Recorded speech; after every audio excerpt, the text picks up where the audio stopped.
کبھی سوچا ہے کہ اسلام میں بلیوں کو اتنی خاص اہمیت کیوں دی جاتی ہے؟ یہ صرف پالتو جانوروں سے محبت کی بات نہیں، بلکہ اس سے کہیں زیادہ گہری اور پراسرار ہے۔ تو آئیے آج اس دلچسپ موضوع کی تہوں میں اترتے ہیں اور اسلامی روایت میں بلیوں کی اس خاص حیثیت کے پیچھے چھپے رازوں سے پردہ اٹھاتے ہیں۔ تو سوال یہ ہے کہ آخر بلیوں میں ایسا کیا ہے؟ آئیے اس کی پہلی وجہ کو سمجھتے ہیں جو ان کے روحانی مقام سے جڑی ہوئی ہے۔ بلیوں کے لیے اس گہرے احترام کی جڑیں دراصل ان کی فطرت کے بارے میں ایک بنیادی اسلامی عقیدے میں ہیں۔ اور یہ کوئی معمولی بات نہیں ہے۔ طاہر ہونے کا مطلب ہے کہ وہ پاک ہیں، اسی لیے انہیں گھروں میں اور یہاں تک کہ مساجد جیسی مقدس جگہوں میں بھی آنے کی اجازت ہے، اور ان کے آنے سے کوئی جگہ ناپاک نہیں ہوتی۔ یہ ایک ایسا درجہ ہے جو بہت کم جانوروں کو دیا گیا ہے۔ لیکن بات صرف جسمانی پاکیزگی کی نہیں ہے۔ اسلامی تعلیمات میں یہ بھی مانا جاتا ہے کہ بلیوں میں ایک خاص روحانی حساسیت ہوتی ہے۔ کہا جاتا ہے کہ وہ ایسی چیزیں محسوس کر سکتی ہیں جو ہم انسان نہیں کر سکتے، گویا ان کا تعلق کسی غیبی دنیا سے ہو۔ اسی وجہ سے انہیں گھر کے لیے برکت اور ایک خاموش محافظ بھی سمجھا جاتا ہے۔ اور یہ سارا احترام صرف روایات یا کتابی باتیں نہیں ہیں، اس کی سب سے مضبوط بنیاد تو خود نبی اکرم صلی اللہ علیہ وسلم کے عمل اور ان کی مثالوں میں ملتی ہے۔ روایات سے ہمیں پتہ چلتا ہے کہ آپ صلی اللہ علیہ وسلم کی ایک بہت پیاری بلی تھی جس کا نام معزہ تھا۔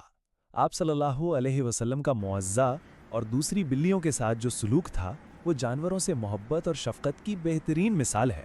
ایک بہت مشہور واقعہ ہے۔ ایک بار معزہ آپ صلی اللہ علیہ وآلہ وسلم کے جبے کی آستین پر سو رہی تھی۔ جب آپ صلی اللہ علیہ وآلہ وسلم کو کسی کام کے لیے اٹھنا پڑا تو آپ نے سوئی ہوئی بلی کو جگانا گوارا نہیں کیا، بلکہ اپنی قبا کی آستین ہی کاٹ ڈالی۔ سوچیں، ایک جانور کے آرام کے لیے کتنی بڑی قربانی۔ اور یہ ہمدردی صرف اپنی بلی تک نہیں تھی۔ جنگ احد کے راستے میں آپ صلی اللہ علیہ وسلم نے دیکھا کہ ایک بلی اپنے بچوں کو دودھ پلا رہی ہے۔ آپ نے نہ صرف اپنی پوری فوج کا راستہ بدل دیا، بلکہ اس بلی اور اس کے بچوں کی حفاظت کے لیے ایک سپاہی بھی مقرر کر دیا، اور پھر جنگ سے واپسی پر انہی بچوں میں سے ایک کو گود لے لیا جو بعد میں موزے کے نام سے جانی گئی۔ اسی طرح کا ایک اور واقعہ ہے جب ایک بلی نے آپ صلی اللہ علیہ وآلہ وسلم کے وضو کے برتن سے پانی پی لیا۔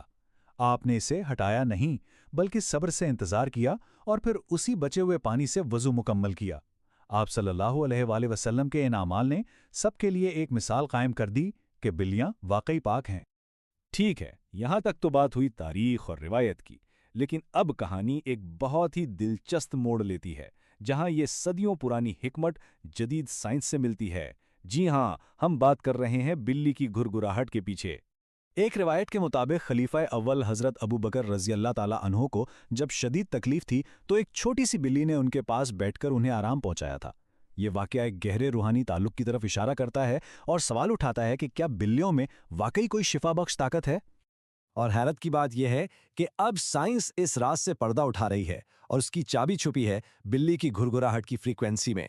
سائنسی تحقیق سے یہ بات سامنے آئی ہے کہ بلی کی گھرگھراہٹ 20 سے 140 ہرٹز کے درمیان ہوتی ہے، اور یہ فریکوینسی انسانی جسم پر بہت مثبت اثرات ڈالتی ہے، جیسے زخموں کو تیزی سے بھرنا، ہڈیوں کو مضبوط کرنا اور یہاں تک کہ دل کی بیماریوں کا خطرہ کم کرنا۔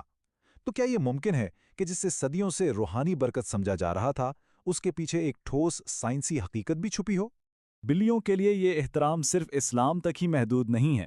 درحقیقت یہ انسانوں اور بلیوں کے درمیان ایک بہت پرانے اور گہرے رشتے کا حصہ ہے جو ہمیں پوری تاریخ میں مختلف ثقافتوں میں نظر آتا ہے۔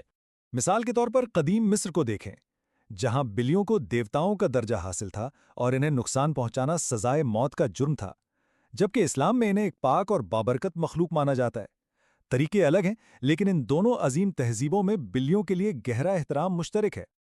تو آخر میں جب ہم ان تمام کہانیوں اور حقائق کو جوڑتے ہیں تو ایک بات بالکل واضح ہو جاتی ہے۔ اسلام میں بلیوں کی کہانیاں صرف ایک جانور کی اہمیت کے بارے میں نہیں ہے، یہ دراصل ایک بہت بڑے اخلاقی سبق کی یاد دہانی ہے، یعنی تمام جانداروں کے ساتھ ہمدردی اور احترام سے پیش آنا۔